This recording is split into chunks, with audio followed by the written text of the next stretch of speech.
پیدایی ده چه استوری ده اصلا یه چیزی دوری می‌بینی خوش سیتیگو خوش همه سیتیگو تا میفهمی چه واقعا فرمان نزنی تو فهمم چی می کار دست داره نه اصلا داستان سینه جریان سینش از آب تلفنی هم 1000 بار دارم زنگ میزنم 1000 بار لا بالاخره خوش این همه سینه این فهمی استور ده چی فهمم کسی رو برداشت برده دایی از کوره نداری نه آقای کوره اصلا خبر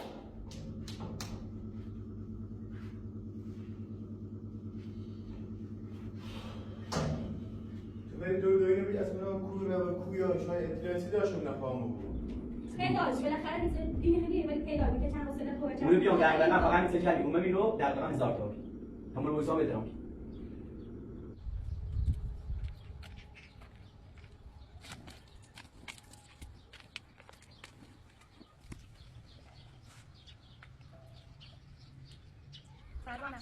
فرزانم فرشید خیلی ناراحته خیلی دلم سوسه تو خود بگو جواب گوش حداقل جواب گوشی شده ما یه بخوام جواب گوشی نبودم مطمئنم خیلی بخوام ببینم آقا یه بار دیدم تو با دیدم بده شما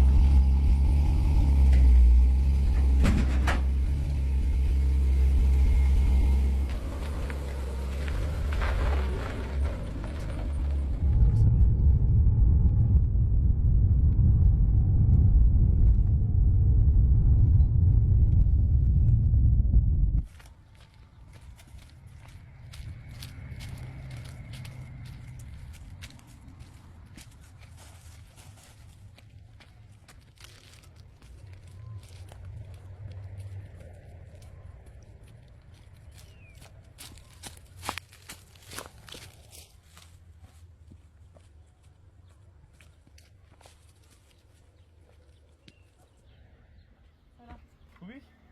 خوش برقه سیسه؟ بعد گم برقه گوی خواهم بیام فقط ببینم بره بشه یعنی بره بشه من هر چی نیاز بیستید نوشتم چه دلیل داره؟ چه دلیل داره من بخوام باید ادامه بدم؟ من اصلا نمیتونم باید زندگی کنم درخواست من نوشتم همه کارل من کردم این اصلا من دیونه کردن همش دیگه اصلا راه اینا رو ما بخوایم با هم زندگی کنیم به چه زبونی باید بگم درخواست نوشتم نامه نوشتم یه زندان بی هم